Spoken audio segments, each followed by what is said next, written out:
नमस्कार। Transition metals के part 6 में आपका स्वागत है। इसमें हम चर्चा कर रहे हैं मेटेलिक रेडियाई, धात्विक त्रिज्याएं, रेडियस सिंगुलर और रेडियाई प्लूरल। पीरियोडिक टेबल में यदि आप देखें तो ट्रांजिशन मेटल्स की मेटेलिक रेडियाई लगभग समान होती है, या हम कहें पीरियड में बाएं से दाएं तरफ जाने पर रेडियस थोड़ी सी घटती है।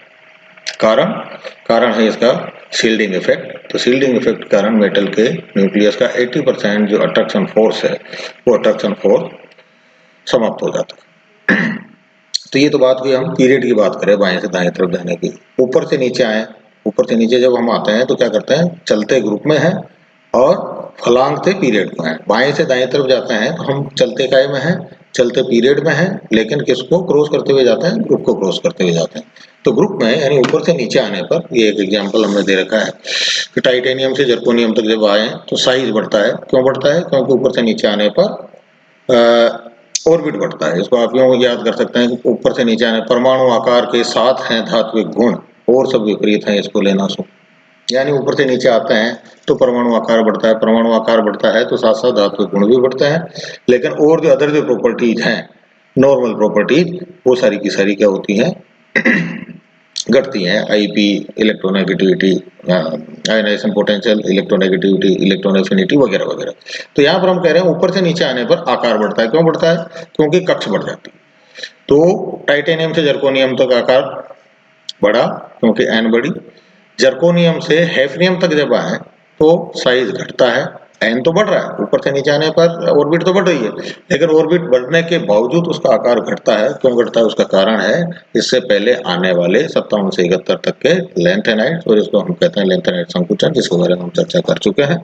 इसको एक उदाहरण देकर के समझाने का प्रयास किया है। राइट हैंड साइड के अंदर जो ग्रीन से हम देखें कि यदि टाइटेनियम का साइज मान लो 10 सेंटीमीटर का है तो जर्कोनियम का होगा 20 सेंटीमीटर का, 10 सेंटीमीटर बढ़ गया। तो इस हिसाब से हैफनियम का कितना होना चाहिए? 10 बढ़ा करके 30 सेंटीमीटर का, लेकिन 30 सेंटीमीटर का नहीं होकर के वो कितने का हो रहा है? 15 सेंटीमीटर का। तो हम यूँ कहेंगे ओवरऑल अगर हम देखें तो पहले टाइटेनियम से हैफनियम का आकार तो बढ़ा है, लेकिन होना कितना चाहिए था? 30, लेकिन ये है कम, 20 से कम है। तो हम ये कहेंगे, अर्थात वर्ग में ऊपर से नीचे आने पर साइज पहले बढ़ता है और फिर बाद में घटता है। एक्टिवनेस, आयनाइजेशन पोटेंशियल, आयनन विभव पीरियड में लगभग समान होता है, क्योंकि बाएं से दाएं जाने पर आकार लगभग समान होता है। या हम कह सकते हैं बाएं से दाएं जाने पर थोड़ा सा बढ़ता है। क्यों? क्योंकि बाएं से दाएं जाने पर आकार का मान थोड़ा सा कम होता है। वर्ग में यानी ऊपर से नीचे आने पर आकार का मान बढ़ता है क्योंकि कक्ष बढ़ता है, जबकि बाएं से दाएं जाने पर सेम पीरियड में जब हम बढ़ते हैं तो आकार उसका लगभग समान रहता है या थोड़ा सा कम होता है। ठीक है, तो इसलिए पीरियड में उनका मान, आयनाइजेशन पोटेंशियल का मान लगभग समान या दाएं जाने पर थोड़ा सा बढ़ता है। आयनाइजेशन पोटेंशियल कहते हैं किसे? एक उदासीन विलगित गैसीय परमाणु के बाह्यतम कोश से एक इलेक्ट्रॉन निकालकर अनंत दूरी तक ले जाने के लिए आवश्यक ऊर्जा। ठीक है, तो इसका कारण क्या रहा? बाएं से दाएं जाने पर आकार का लगभग समान होना या थोड़ा सा घटना। अब एक्टिव ने ट्रांजिशन मेटल्स कम क्रियाशील होते हैं। क्यों कम क्रियाशील होते हैं? क्योंकि इनका आयनाइजेशन पोटेंशियल का मान ज्यादा होता है। आयनाइजेशन पोटेंशियल का मान ज्यादा होने का मतलब इनमें से इलेक्ट्रॉन निकालने में हमें ज्यादा मुश्किल होगी, और इलेक्ट्रॉन जब नहीं निकल पाएगा तो आयन नहीं बन पाएगा, आयन नहीं बन पाएगा तो इनकी क्रियाशीलता कम होगी। Now catalytic activity. कैटेलिस्ट किसे कहते हैं? माइथोलॉजिकल फिल्म्स में आप देखा होगा, नारद जी को देवताओं को आकर के कहते हैं कि राक्षस आपको गालियां निकाल रहे हैं। राक्षसों जाकर के कहते हैं कि तुम इतने हट्टे कट्टे मुस्टंडे हो, मांस मदिरा का सेवन करते हो, उसके बावजूद भी देवता तुम्हारे को ऐसे तो कुछ भी गालियां निकालते रहता है। जब देवता राक्षस लड़ने लग जाते हैं तो हम देखते हैं कि आसमान में जाकर के नारद जी क्या करते रहते हैं? नारायण नारायण। तो ये जो टेंडेंसी है, इसको हम बोलते हैं कैटेलिटिक एक्टिविटी, उत्प्रेरण। यानी रिएक्शन में स्वयं भाग नहीं लेना, लेकिन दो रिएक्टेंट्स को आपस में इस प्रकार से भिड़ा देना कि वो कुछ न कुछ कर गुजरे। दो रिएक्टेंट आपस में मिलकर के तीसरी चीज बनाते हैं, प्रोडक्ट। यानी जो है देवता राक्षस लड़ मरे और नारद जी आराम से भजन करते रहे। तो इसकी दो थ्योरीज है। इंटरमीडिएट थ्योरी, इंटरमीडिएट थ्योरी में ए कोई रिएक्टेंट है, उसके साथ में एम कैटलिस्ट आता है, मिलकर के एक एम एक इंटरमीडिएट बनाता है। और बाद में इससे प्रोडक्ट बन जाता है बी और एम बाहर निकल जाता है। ठीक है, तो इंटरमीडिएट का क्या रोल है? इंटरमीडिएट यानी यहाँ पर एम ने रिएक्शन में पार्टिसिपेट नहीं किया बल्कि ए को बी में बदलने में इसने मदद की। एग्जाम्पल भी दे रखे हैं, जैसे अमोनिया का मैन्युफैक्चरिंग में आयरन और मोलिब्डेनम काम में लेते हैं, HNO3 नाइट्रिक एसिड के मैन्युफैक्चरिंग के अंदर प्लेटिनम काम में लेते हैं, ऑयल के हाइड्रोजनेशन में जो वनस्पति घी बनता है उसके अंदर निकल कैटलिस्ट का काम करता है, उत्प्रेरक का काम करता है। दूसरी थ्योरी है एडजॉर्प्शन थ्योरी। एडजॉर्प्शन थ्योरी को बताने से पहले आप बॉक्स देखेंगे, बॉक्स में 4 चीजें लिखी हुई है, एडजॉर्प्शन, एब्जॉर्प्शन, डीजॉर्प्शन और जॉर्प्शन। चारों चीजों के बारे में मैं आप थोड़ी सी बात बताता हूँ। एडजॉर्प्शन किसे कहेंगे? इसको आप एग्जांपल से यूं समझ सकते हैं, एक चौक का टुकड़ा लिया, चौक के टुकड़े को हमने एक शाही के अंदर डाल दिया, शाही में डाल करके हमने उसको तुरंत बाहर निकाल लिया।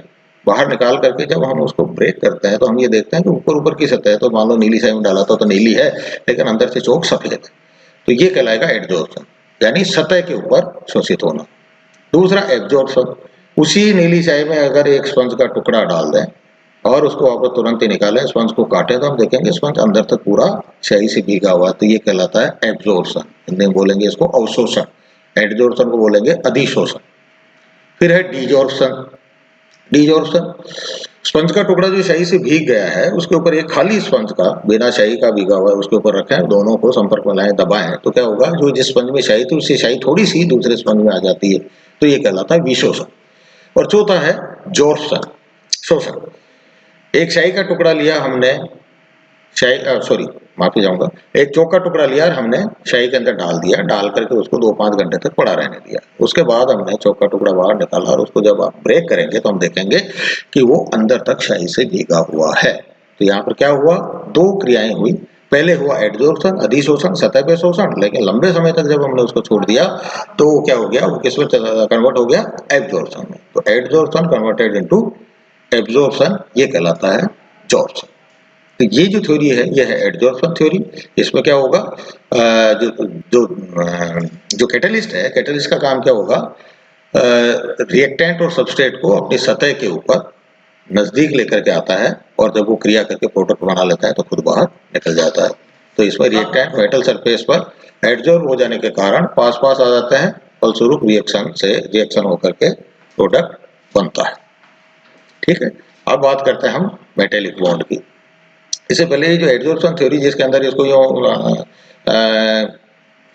उदाहरण देकर के आप समझा सकते हो, मान लीजिए 2 दोस्तों में झगड़ा हो गया और तीसरा एक ऐसा दोस्त है जो कि दोनों का दोस्त है, तो उसको तकलीफ होती है तो वो क्या करता है, दोनों दोस्तों को एक ही समय पे अलग अलग बात करके अपने कमरे पे बुलाता है कि भाई रामलाल जी आप मेरे कमरे पे आओ, शाम को 5 बजे चाय पियेंगे।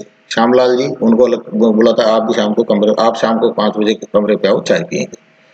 दोनों मित्र, क्योंकि उसके तो मित्र हैं, राम और श्याम के दोनों के झगड़ा है, लेकिन तीसरे मित्र के तो झगड़ा नहीं है, तो वो दोनों मित्र उसके घर पे पहुंचते हैं।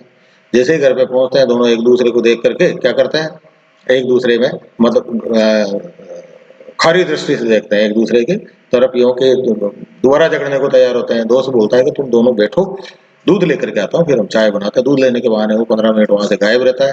2-5 मिनट वो आपस में, क्योंकि तीसरा व्यक्ति तो कोई है नहीं, तो राम बोलता है मेरे बारे में ऐसे कहता रहता है, वैसे कहता रहता है, श्याम बोलता है ऐसे कहता, और इस प्रकार से बात करते करते फिर वो कहते मैंने तो ऐसा कहा ही नहीं था, वो भी कहते मैंने भी ऐसा नहीं कहा था, और उनकी गलतफहमियां दूर हो जाती हैं और वापस उनमें बॉन्डिंग हो जाती है। तो यही है एडजॉर्प्शन थ्योरी। तो एडजॉर्प्शन में भी क्या, एक रिएक्टेंट और एक सबस्ट्रेट नजदीक आकर के, क्योंकि वो दूर दूर थे तब तक वो बॉन्डिंग नहीं कर पा रहे थे, लेकिन अब वो बॉन्डिंग कर पाते हैं क्योंकि एक कैटलिस्ट ने उनको अपनी सतह के ऊपर धारित करके उनको नजदीकी प्रदान कर दी।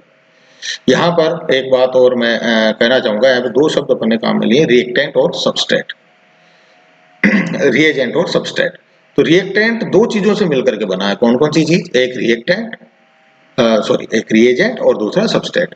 Reagent plus substrate is equal to reactant. तो रिएक्टेंट में क्या होता है, एक तो क्रियाकारक, हिंदी में बोले इसको क्रियाकारक क्या होंगे, अभिकारक और अभिकर्मक। क्रियाकारक रिएक्टेंट, अभिकारक और अभिकर्मक रिएजेंट, अभिकारक सबस्ट्रेट।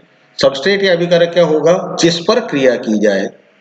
रिएजेंट या अभिकर्मक क्या होगा, जो क्रिया करे। और दोनों मिलकर के क्या कहलाते हैं, क्रियाकारक यानी रिएक्टेंट। अब इसके बाद में अगले स्लाइड में, अगली पार्ट में हम बात करेंगे मेटेलिक बॉन्ड के बारे में। धन्यवाद।